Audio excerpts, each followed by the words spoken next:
GoPro-то ли? Бачка ли са? Бачка. Челата е катай някакъв гав, ще му късам. Алилуя!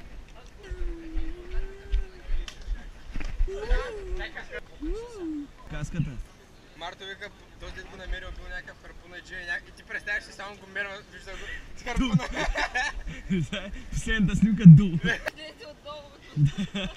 Той да кажа какво. Ти ако имаш и звук, да говоря някакви тъпоти да се чуят. Честен ли си? Цяло предаване. Ау! Алилуя! Дед почва. Как сте днес? Много добре.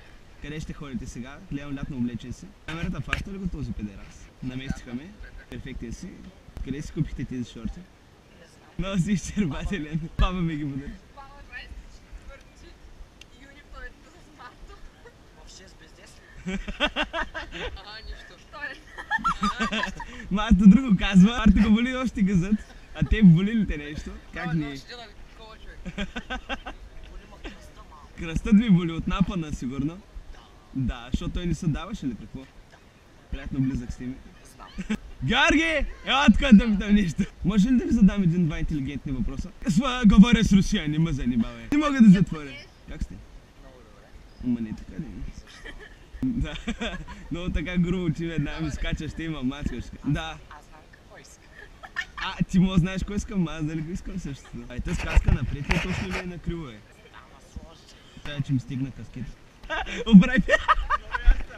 Ела да питам 2-3 интелигентни въпроса. Чакай малко и мога да те питам нещо. Да, кажете. Видео, звук, всичко има. Лайв чат.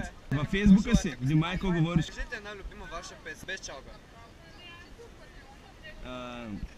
Следващ въпрос, моля. Моля, кажете какво мислите за вашия съученик Драгомир Митев. Значи, Без коментар. Момчето не е виновно. Момчето не е виновно. За какво ще кажете за случая Драгомир Митев, когато се били изнасилили в една горичка? Зато и нещо не съм бил там, не мога да кажа нещо. Взем GoPro-то, мола малко да Следващ ексти. въпрос. Къде е хоризонт? Къде е хоризонт? Хоризонт къде? Където е хоризонт, там е.